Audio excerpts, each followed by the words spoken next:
Voilà, sans plus tarder, nous passons la parole à l'homme de Dieu, notre frère Pépé qui a été choisi, mis à part par le Seigneur pour pouvoir nous parler de sa part, nous nourrir de la part de notre papa. L'homme de Dieu, tu as la parole. Alléluia.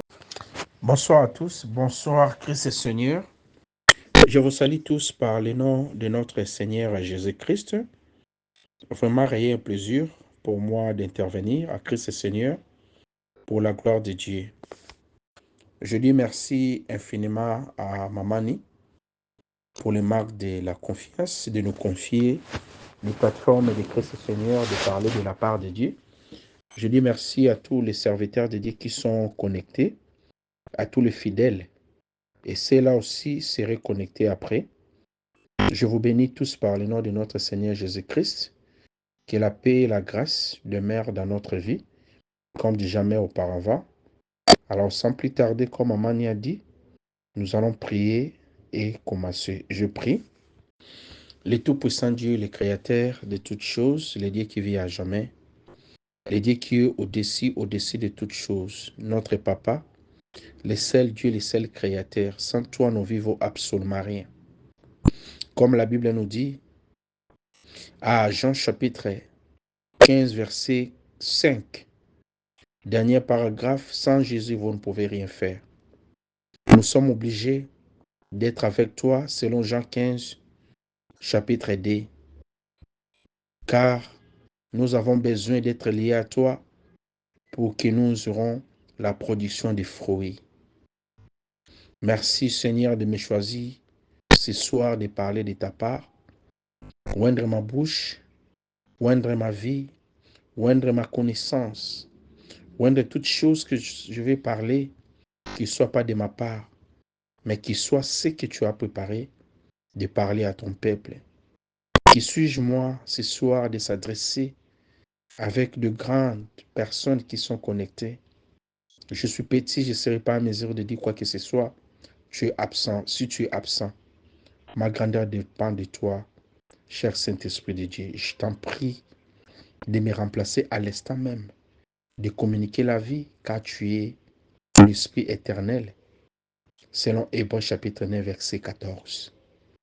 Communique la vie éternelle à ton peuple, à travers le monde. Par le nom de Christ Jésus, nous avons ainsi prié et nous disons Amen. Bonsoir encore. Comme c'est connu, nous allons parler le royaume des cieux. Notre thème de ce mois, le mois d'août, nous parlons les royaumes des cieux. Mon sous-thème, je vous présente quelle est la différence entre le royaume de Dieu, le royaume des cieux, le royaume de Père, le royaume de Christ et le royaume céleste.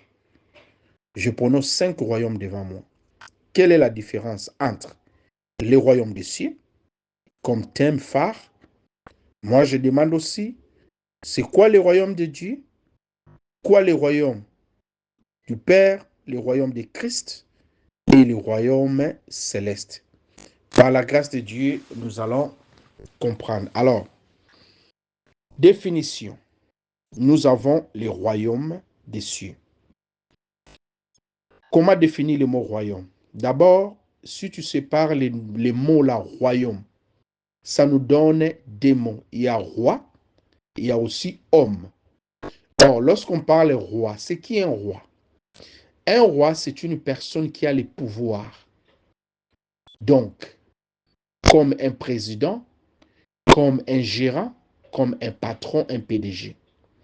Mais le roi a plus de pouvoir, plus que même le président. Parce que le président n'a pas le pouvoir de ôter la vie d'une personne, de demander aux gens, tu peux tuer cette personne, je n'ai pas besoin de lui. Le président, pour prendre certaines décisions, il faut que sa décision passe d'abord au Parlement. Le Parlement doit être d'accord avec lui. Il y a certains pays comme nous au Congo, nous avons encore le Sénat. Donc, après les parlementaires, s'il dit que oui, le président a raison, les sénateurs aussi doivent être là pour confirmer sa raison. Si le Sénat dit non, c'est-à-dire cette loi-là n'aura pas la place. En Amérique, on appelle ça le Congrès.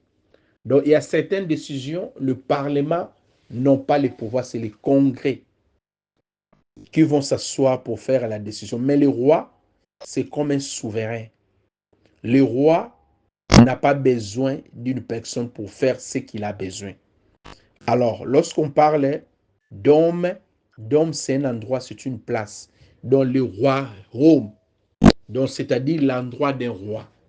Lorsque le roi, la place, le roi s'installe, la place, le roi, il est en train de rouler. Si nous passons bien, nous allons dire même dans certaines universités, il y a home.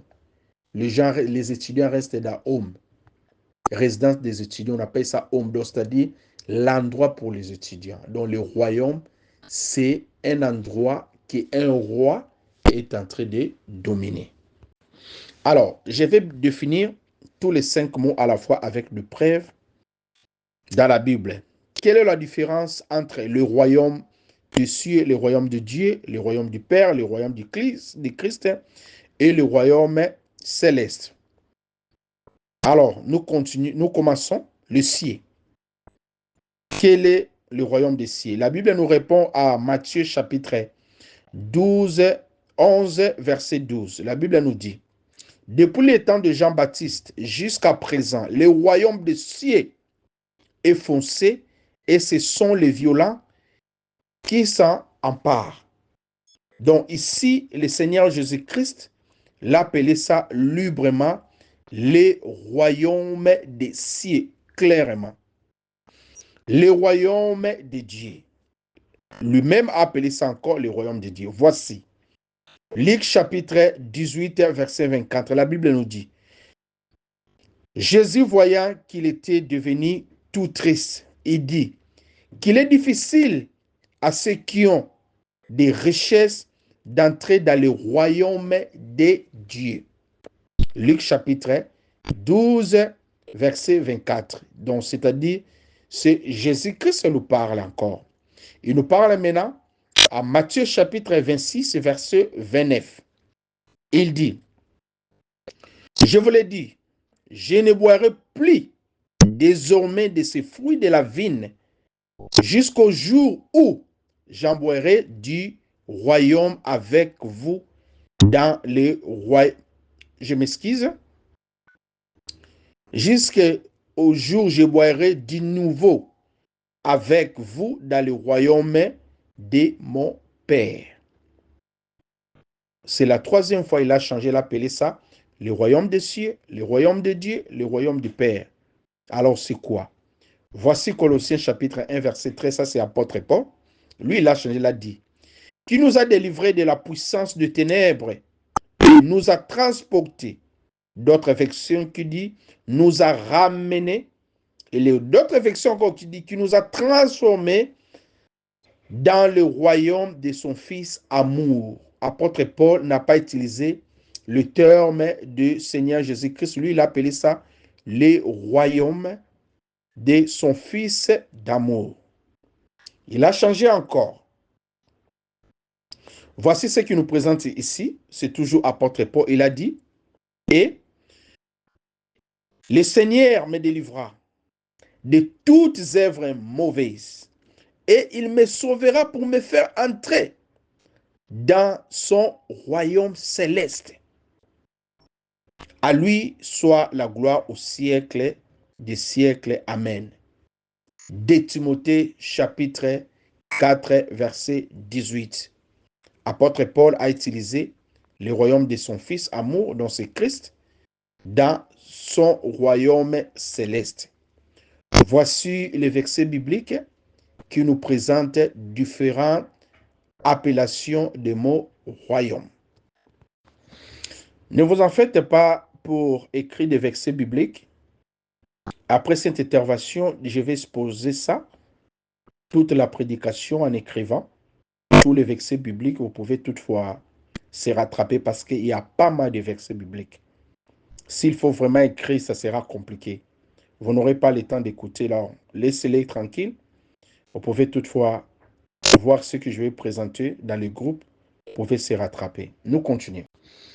Alors, tout ça, c'était des définitions et avec des versets clairs pour montrer c'est quoi le royaume et la différence, pour affirmer notre thème. Alors, ce que nous allons suivre ici, les royaumes des cieux s'appelle d'abord en hébreu Shamaïm.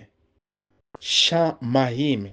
C'est ça le royaume des cieux. C'est un terme en hébreu qui se retrouve dans la Bible au moins 420 fois. Alors, ce terme est traduit en français le royaume des cieux, comme pluriel et singulier, les royaumes, plutôt les royaumes du ciel. Maintenant, si nous lisons à 2 Corinthiens chapitre 12, premier verset jusqu'à 9, l'apôtre Paul nous a expliqué le troisième ciel. Lui, il a eu quand même l'occasion de voir le troisième ciel. La Bible nous dit, ce n'était pas permis à lui de révéler tout ce qu'il a vu. Il a juste écrit un peu, mais il n'a pas donné plus de détails. 2 Corinthiens chapitre 12, premier verset jusqu'à 9, pour gagner le temps. Nous n'allons pas lire ça. Alors, l'apôtre Paul parle du troisième ciel. Alors, s'il y a le troisième ciel, sûrement, il doit aussi y avoir d'autres. Nous allons voir ça. Nous avons souvent, lorsqu'on parle du premier ciel, on voit là où il y a le firmament. C'est ça le premier ciel. Lorsqu'on parle du ciel, on voit là où il y a le firmament, là où il y a les nuages, là où il y a les oiseaux qui s'envolent, là où il y a des trônes et des avions qui s'envolent. C'est ça qu'on appelle le premier ciel. Mais de nous, lorsque nous parlons couramment, si on parle du ciel, c'est ça que nous voyons à la première place. À la deuxième place, ou bien deuxième ciel, nous avons aussi le deuxième ciel. Le deuxième ciel, c'est l'espace interstellaire. À d'autres termes, on appelle ça l'espace intersidéral. Donc l'espace interstellaire ou bien l'espace intersidéral, où se trouvent les étoiles, se trouvent les planètes, se trouvent aussi d'autres objets célestes. Pour confirmer ça, ne vous en faites pas pour le vexer, je vais mettre ça. C'est Genèse chapitre 1, verset 14 jusqu'à 18. On explique les choses célestes. C'est là où qui est placé. Alors, s'il faut maintenant parler du troisième ciel, dont l'emplacement n'est pas révélé, c'est ça qu'on appelle le royaume de Dieu, les royaumes des cieux, les royaumes du Christ, les royaumes du Père, les royaumes célestes. Ce n'est pas révélé là où se retrouve. C'est la demeure de Dieu, mais ce n'est pas révélé exactement là où se retrouve. Sauf que l'apôtre Paul a eu l'occasion de voir, il a eu le privilège, il a rencontré dans sa vision, il a vu la cité céleste, selon Apocalypse chapitre 21, verset 10 à verset 27. Apocalypse 21, 10 à 27. Nous n'allons pas lire ça pour gagner le temps, mais je vais un peu expliquer. Il a témoigné lui-même, apôtre Jean. Il a vu les nouveaux cieux, il a vu une nouvelle terre qui était remplie de la gloire de Dieu, selon Apocalypse 21, verset 11. C'est-à-dire la présence de Dieu, c'était là permanente. Et il est allé même plus loin. Il a dit, vous n'avez besoin ni de soleil, vous n'avez ni besoin de la lune, car la présence de Dieu lui-même, c'était la lumière. Selon Apocalypse chapitre 22, verset 25. Il a essayé d'expliquer qu'est-ce qui était dans la cité-là. Il a dit, il y a de pierres précieuses, de pierres brillantes, il y a des jambes, il y a des transparents comme des cristals, il y a des émeraudes. Le ciel a 12 portes. C'est apôtre Paul qui a expliqué ça, Apocalypse 21. Voyez-vous, il a dit, je vis le paradis du jardin d'Éden, restauré de fleurs d'eau. Il a dit, il y a l'arbre de vie, il y a de nouveaux asexuble, de produits, produisant de feuilles. Vous comprenez? Alors, je vous invite de lire vraiment Apocalypse chapitre 22 et Apocalypse chapitre 21 et 22. C'est très important. Vous allez trouver des choses très importantes là-bas. C'est décrit là. Apôtre Paul n'a pas parlé du royaume du ciel. Il parlait nouvelle ville, nouvelle cité. Ce n'est pas des versions que vous allez vérifier. C'est à d'autres termes aussi les royaumes des cieux. Moi, je vais juste lire rapidement Apocalypse chapitre 21, verset 4, parce que j'aime ça beaucoup. Je ne peux pas sauter ça. Il a dit, il y aura plus de larmes, plus de douleurs, plus de tristesse et plus de stress. La séparation de la mort, parce que la mort sera vaincue. D'autres versions qui disent, la mort sera détruite. Je vous invite, je vous en prie, de lire Apocalypse 21 et Apocalypse 22. Tout ce que je disais là, c'était mon introduction. Maintenant, nous allons entrer au premier point. Quelle est la différence entre le royaume de Dieu, le royaume des cieux, le royaume du Père, le royaume du Christ, le royaume céleste? Première partie. Lorsqu'on parle de royaume, j'ai bien dit ça dans ma définition. Le royaume de Dieu, c'est-à-dire, c'est une place là où il y a un roi reine. Alors, notre Dieu, c'est un Dieu éternel, c'est-à-dire, dans son royaume, il faut que les gens vivent aussi éternellement. Lorsque la Bible nous dit à Jean chapitre 4, verset 23-24, lorsque le Seigneur Jésus-Christ parlait avec la femme samaritaine, qu'est-ce qu'elle a dit? Elle a dit, l'heure vient est déjà venu, le vrai adorateur adoreront le Père en esprit et en vérité. Parce que le Dieu, c'est un esprit. Donc, c'est-à-dire, c'est un royaume des esprits. Donc, tu ne peux pas vivre ça avec les corps que nous portons aujourd'hui. Ce sont des esprits qui vivent là-bas. Et notre Dieu, c'est un Dieu éternel. C'est-à-dire, lorsque tu vis là-bas, nous allons vivre éternellement. Alors, premier point, nous allons appeler ça la vie éternelle. Jean chapitre 5, verset 24. Voici la Bible nous dit. En vérité, je vous l'ai dit, celui qui écoute ma parole et qui croit à celui qui m'a envoyé a la vie éternelle et ne vient point en jugement, mais il est passé de la mort à la vie. Jean chapitre 5, verset 14. Alors, essayez un peu de réfléchir ensemble.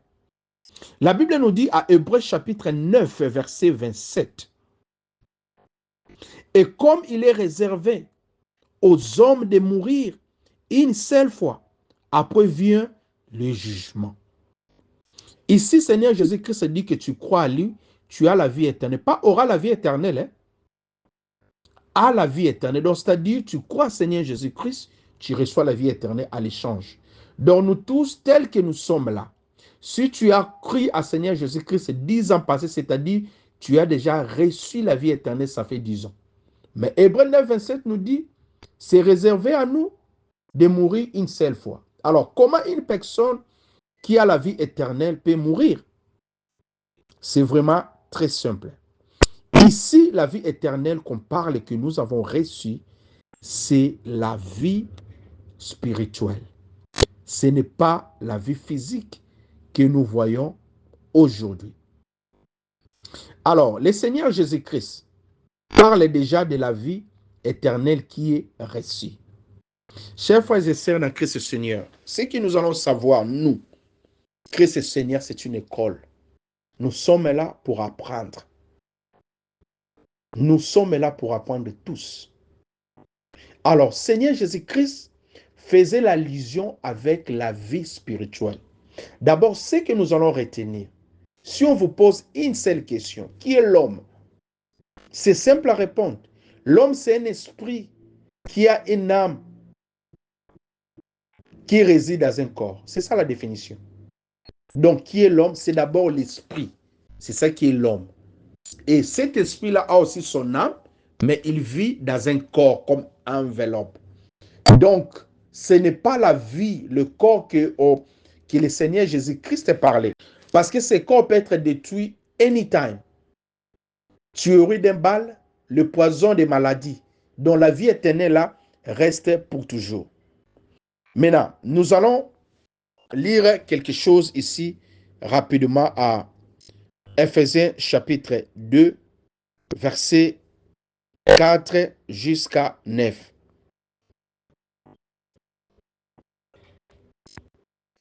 Voici ce que la Bible nous dit. Mais Dieu qui est riche à miséricorde à cause des grands amours dont nous a aimés, nous étions morts par nos offenses. Nous a rendus à la vie avec Christ. C'est la grâce que vous êtes sauvés. Alors, la Bible nous dit, nous a rendu la vie en Christ. Mais nous avons déjà la vie. Donc, il parlait déjà de la vie éternelle. Il nous a ressuscités ensemble. Or, une personne qui est ressuscitée, c'est-à-dire la personne qui est morte, qui doit être ressuscitée.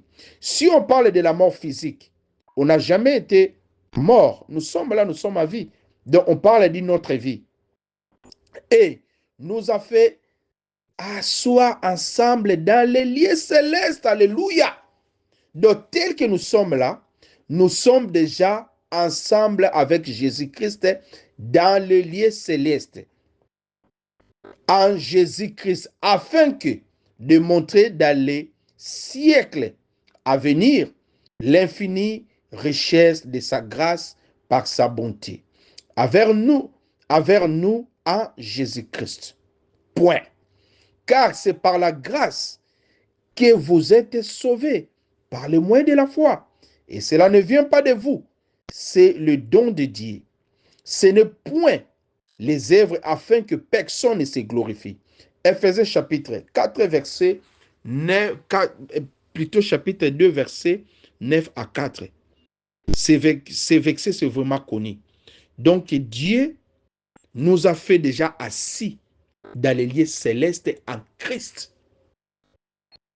Donc ce que nous passons là, c'est juste une vie physique, que nous avons une autre expérience physique. Mais il y a une autre expérience spirituelle. C'est parce que nous allons lire encore Romains chapitre 6, verset 3 jusqu'à 9. Voici ce que la Bible nous présente ici. Ignorez-vous que vous tous qui vous avez été baptisés en Jésus-Christ et à sa mort que nous avons été baptisés. Nous avons donc été ensevelis avec lui par le baptême à sa mort, afin que, comme Christ est ressuscité de mort par la gloire du Père, de même nous aussi, nous marchons, alléluia, en nouveauté de vie. En effet, si nous sommes devenus une même plante avec lui par la conformité de sa mort, nous le serons aussi par la conformité de sa résurrection, sachant que notre vieil homme a été crucifié avec lui, afin que le corps du péché fût détruit, pour que nous ne soyons plus esclaves du péché, car celui qui est mort est libre du péché. Or, si nous sommes morts avec Christ, nous croyons que nous vivrons aussi avec lui. Sachant que Christ, ressuscité de mort, ne meurt plus, la mort n'a plus de pouvoir sur lui. Donc, réellement, si nous vivons avec Christ, nous sommes avec lui, la mort aussi n'a aucun pouvoir sur nous. Mais Hébreux 9, 27, c'est réservé d'un homme de mourir une seule fois dans la vie. Il n'y a pas une contradiction. Là-bas, c'est la vie physique. Mais ici, on parle de notre vie spirituelle. Si nous lisons Apocalypse chapitre 1, verset 9 à 10, je ne vais pas lire la totalité, juste le premier paragraphe qui dit, c'est l'apôtre Jean qui parlait. Il a dit, moi Jean, votre frère, qui est part avec vous à la tribulation et au royaume, à la persévérance, en Jésus, j'étais dans l'île appelée Patmos. Apôtre Jean ici montre qu'il vivrait 2 fois au même moment. Je répète encore, moi Jean, votre frère, qui part avec vous à la tribulation. Au même moment, il a dit, et au royaume. Donc, il vivait là-bas, à l'île de Patmos, et au même moment aussi, il vivait aussi de l'autre côté. Nous allons continuer si Maman Annie nous accorde vraiment le temps. Alors, deuxième point, où se trouve le royaume? Alors, si vraiment le royaume de Dieu existe, c'est-à-dire ça doit se retrouver quelque part, où se trouve le royaume? Alors, la Bible nous dit, nous allons lire Éphésiens chapitre 4, versets 9 à 10, a répondu. Mais ce que nous allons comprendre d'abord, si on parle le royaume physique, c'est-à-dire le royaume là, ça se retrouve quelque part. Physiquement, tu peux y aller. Donc, c'est-à-dire troisième ciel. Mais si on parle de royaume spirituel, c'est-à-dire ce royaume-là, ce n'est pas palpable, que tu peux monter et descendre. Comme Berger Rodé nous a parlé des choses d'en haut. Ce n'est pas des choses que tu as mis d'en haut à l'air. Donc toi, tu es au-dessous, tu as mis quelque chose là au-dessus. Non. Ce sont des termes utilisés. Donc le royaume là n'existe pas physiquement, tu peux toucher. D'abord, notre Dieu, c'est un esprit. Donc, c'est un royaume spirituel. Donc, ce sont des esprits qui vivent là-bas. Alors, il y a une confusion qui se surpasse les gens sur la tête. Même le Seigneur Jésus-Christ, lorsqu'il a parlé en Matthieu chapitre 16, verset 18 à 19, il a dit, tu es Simon, je t'appelle Pierre, c'est par toi que je vais construire mon église. Les gens pensent qu'il faut construire des églises locales, physiquement comme des murs. Il parlait l'église spirituelle. Or, c'est quoi l'église? L'église signifie rien qu'en hébreu, mis à part. Donc, il y a plein de choses. Les choses qu'on a mis à côté, c'est ça l'église. Apôtre Pierre lui-même a donné la révélation. La révélation, on pouvait lire 1 Pierre chapitre 2, verset 4. Aussi, verset 9. Il a défini l'église. Vous comprenez? Et il a continué au 19e verset. Là où il y a la confusion, il a dit que je te donnerai les clés.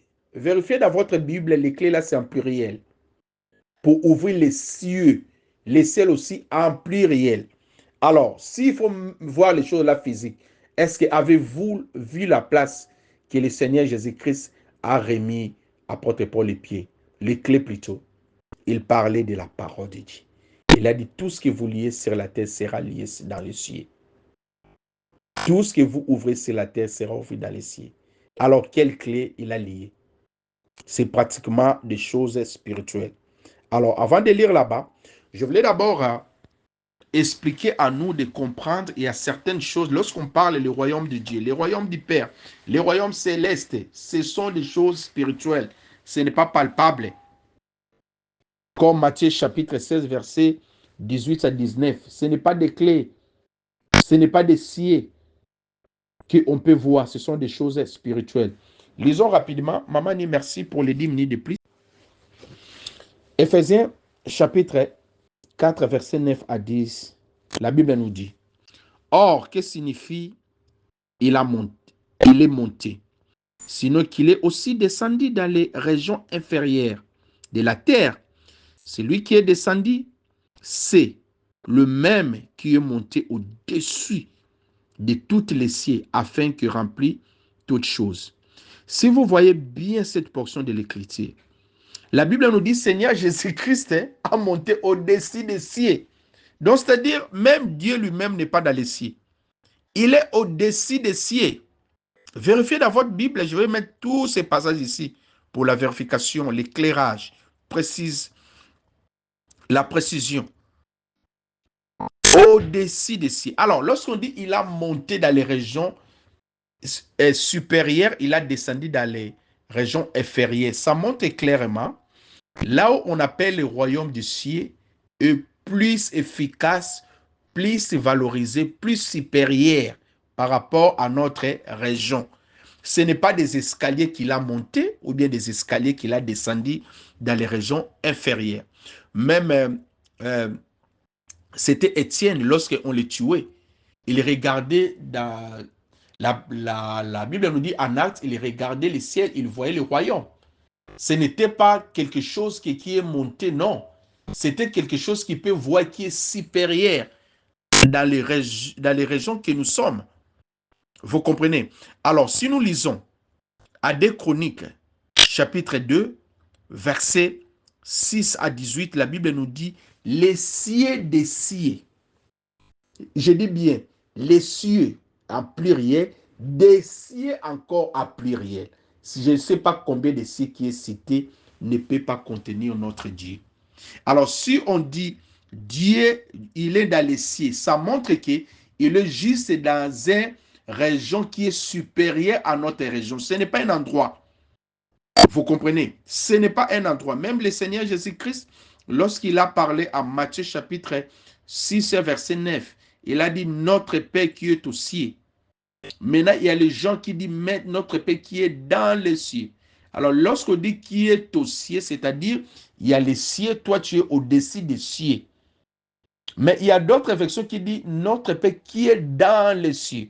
Lorsqu'on dit une personne qui est dans ou dedans, c'est-à-dire il y a un endroit que le bon Dieu est dedans. C'est faux. Si nous disons notre Père qui est dans les cieux, c'est-à-dire il y a une chambre, il y a une maison qu'on appelle les cieux, notre Dieu maintenant il est dedans. Mais ici, Éphésiens 4, 10 nous dit Jésus-Christ il est monté au-dessus des cieux. Donc, il est au-dessus des cieux. Lui, il est au-dessus des cieux. Vous comprenez? Donc, c'est vraiment clair. Les Écritures parlent d'elles-mêmes. Je m'excuse d'avoir donné beaucoup de versions. Je voulais que les Écritures répondent à ces soucis. Alors, pour venir dans les régions inférieures, Seigneur Jésus-Christ devait prendre un corps. On a vu ça le mois dernier. À Jean chapitre 1, verset 14. Même Philippiens chapitre 2, verset 7 nous dit, voyez-vous, mais c'est dépouillé lui-même, en prenant une forme d'un serviteur, en devenant ensemble aux hommes et ayant paru comme un simple homme. C'était juste un moyen pour apparaître.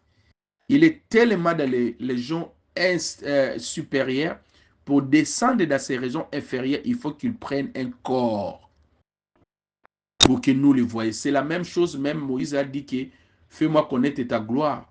La Bible nous dit, Moïse a vu derrière dos de Dieu. Non. Dieu a pris la forme d'un homme pour que Moïse croie que je parle avec un homme.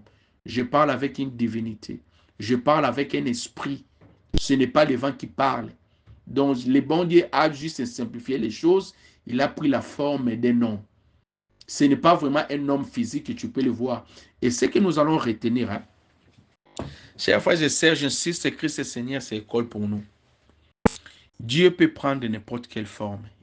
Il est souverain. Il fait ce qu'il veut.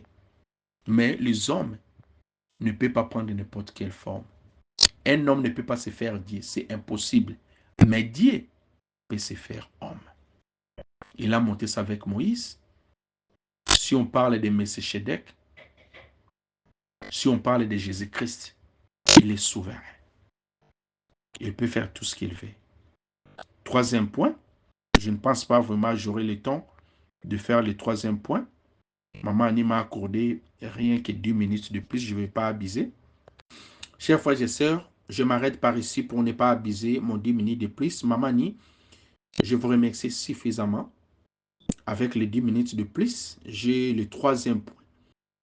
Si je commence à parler sans prendre encore 10 minutes, ce ne sera pas vraiment poli pour moi, ni le respect pour d'autres serviteurs et les fidèles qui sont là. Je m'arrête par ici. Par la grâce de Dieu, lorsque je vais revenir, nous allons parler le troisième point et continuer. Alors, je vais conclure mon message en disant ceci. Ce que nous avons à retenir aujourd'hui, ce soir, quelle est la différence entre le royaume de Dieu le royaume céleste, le royaume du Père, le royaume de Christ, c'est la même chose. Ce sont juste des termes utilisés. Je vais donner un exemple. Je peux être avec ma fille. Tu me dis, tu es avec qui? Je dis, je suis avec ma fille. Tu es avec qui? Je suis avec ma cadette. Tu es avec qui? Je suis avec Justisha. C'est toujours la même personne. Tu es avec qui? Je suis avec mon enfant. C'est toujours la même chose. Dans le royaume de Dieu céleste, de Christ, c'est la même chose. Mais la meilleure appellation, comme Berger Rodé m'a appris récemment, il faut appeler ça le royaume de Christ. Pourquoi? Parce que c'est Christ qui régnera pour toujours. C'est que Dieu bénisse sa parole, Dieu bénisse Christ et Seigneur, Dieu bénisse nous tous qui nous sommes connectés, Dieu bénisse celle qui sera connectée. Après, shalom à tous. Merci beaucoup. Mamani, vous avez la parole et le plein droit de prier pour bénir le peuple de Dieu et de bénir encore la parole. Merci beaucoup. À bientôt. Amen, amen, amen, amen, amen, amen. Gloire au Seigneur, que le Seigneur soit loué, que le Seigneur soit béni. En tout cas, on est servi avec beaucoup de versets bibliques. Donc, je proposerai à chacun de nous de prendre le temps de méditer tranquillement, de relire ces versets bibliques-là. C'est très important. C'est comme les Juifs de Béret qui étaient différents des Juifs de Thessalonique. Parce que les Béréens, à chaque fois qu'ils apprenaient quelque chose, ils prenaient le temps d'aller réouvrir la Bible à la maison, revoir si ce qu'on leur enseignait était exact. C'est ce que j'inviterai tout le monde à faire. Tous les jours, partout, tu croiseras quelqu'un qui te parlera de Jésus. Prends le verset biblique écrit quelque part. Quand tu arriveras à la maison, relis encore pour voir si c'est exact. En ce moment, on vous parle, nous parlons. Il y a beaucoup de faux, de vieux prophètes. Il y a beaucoup de mauvaises compagnies qui viennent pour corrompre les bonnes mœurs. Il y a vraiment beaucoup de personnes qui œuvrent vraiment pour l'honneur du Satan et cherchent vraiment à induire beaucoup de personnes en erreur. Donc, prends le temps toi-même d'aller chercher la vérité dans les Écritures. Si tu ne comprends pas, demande l'aide du Saint-Esprit et tu verras que le Seigneur te parlera à toi aussi. Là, nous bénissons le Seigneur pour ces messages de ce soir qui est resté inachevé. Donc, on trouvera le temps par la suite pour que l'homme de Dieu Pépé puisse venir achever son message. Mais nous bénissons le Seigneur pour cela. J'espère que chacun de nous a compris quand même où est-ce que l'homme de Dieu voulait nous amener. Donc, ce qui est important, c'est que le royaume des cieux n'est pas quelque chose qui est visible comme ça à nos yeux en ces moments. Donc, c'est quelque chose qui est encore spirituel. Et nous, avec l'enveloppe charnelle, à moins que Dieu nous accorde la grâce, comme il avait accordé à l'apôtre Jean sur l'île de Patmos, pour qu'elle puisse voir le royaume des cieux. Mais si Dieu ne t'accorde pas cette grâce-là, donc tu dois savoir que le royaume des cieux existe. Et vraiment, c'est là où nous allons finir notre temps, c'est là où nous allons passer notre éternité. Nous qui continuons encore à espérer, nous qui continuons encore à marcher dans la crainte et dans l'obéissance à la parole de Dieu. Donc, le royaume des cieux existe, mais c'est encore spirituel. Si tu veux pouvoir hériter le royaume des cieux, tu dois marcher correctement selon la parole de Dieu, mettre la parole de Dieu en pratique au nom du Seigneur Jésus-Christ. Là, soyez bénis, bénis, bénis abondamment au nom du Seigneur Jésus-Christ. Nous remercions l'homme de Dieu, Pépé, pour ses recherches, pour ses travaux de ce soir. Et nous bénissons toute la famille à Christ Seigneur. Nous bénissons aussi tous les intervenants. Que Dieu vous bénisse abondamment au nom du Seigneur Jésus-Christ. Voilà, n'hésitons pas à prendre aussi quelques minutes à la maison pour pouvoir prier conformément à la parole qu'on a reçue ce soir. Nous nous basons toujours sur l'exemple du jeune homme riche qui était vraiment venu avec de l'ambition, avec le courage, l'audace, de venir demander à Dieu comment faire pour hériter le royaume des cieux. Et lorsque Jésus lui a donné la réponse, il est parti triste. Et Jésus va dire qu'il sera vraiment difficile pour un riche d'entrer dans le royaume des cieux. Mais bien aimé dans le Seigneur, si tu sens que le royaume des cieux n'est pas encore acquis pour toi, si tu sens que le royaume des cieux s'éloigne de plus en plus de toi, si tu sens que vraiment toi, si Christ revient aujourd'hui, ça sera la cata pour toi, prends le temps de prier à la maison. Demande l'aide du Saint-Esprit. Demande que l'Esprit de Jésus-Christ vient vraiment t'encadrer, vient te soutenir, vient t'ouvrir les yeux de ton intelligence pour que tu comprennes vraiment la parole de Dieu. Que Dieu nous bénisse. Bonne soirée à tout le monde au nom de Jésus. Alléluia. Seigneur Jésus, nous bénissons ton nom parce que tu es merveilleux. Nous te rendons des actions de grâce parce que tu es redoutable. Merci d'avoir été avec nous du début jusqu'à la fin, Seigneur, de ces moments de prière. Nous recommandons, Seigneur, notre Dieu, cette soirée et cette nuit entre tes saintes mains. Nous avons besoin de toi, Seigneur, notre Dieu Jésus. Manifeste-toi dans nos vies, Seigneur. Viens nous dévoiler encore, Seigneur, notre Dieu Jésus. Il y a des choses cachées, Seigneur, dont nous ignorons encore, Père éternel. Manifeste-toi dans nos vies au nom tout-puissant, Seigneur Jésus-Christ de Nazareth. Oh Yahweh, que ton nom soit béni parce que tu es Dieu. Bénis cette nuit pour nous, qu'elle soit une nuit paisible pour nous. Lorsque nous allons endormir, mon Dieu, continue de parler avec nous, Seigneur. Révèle-nous les choses cachées dont nous ignorons encore. Au nom du Seigneur Jésus-Christ de Nazareth et par le sang de Jésus. Bénis cette famille, Christ, Seigneur. Nous prions ensemble, Seigneur, notre Dieu Jésus, pour demander la consolation pour la famille de Maman Jolie et la délivrance, mon Dieu, mon roi. Et avec cette porte-là, Seigneur, notre Dieu, se ferme au nom de Jésus-Christ de Nazareth et que la bonne porte de la vie, Seigneur, puisse s'ouvrir pour sa famille, au nom du Seigneur Jésus-Christ de Nazareth. Bénis, bénis-nous encore, au nom de Jésus, nous t'avons ainsi prié. Nous disons gloire et louange à toi, Seigneur Jésus-Christ. Merci, Seigneur Jésus-Christ. Amen, amen, amen, amen. Bonne soirée à tout le monde. On se revoit le jeudi dans la présence de Dieu. Soyez bénis.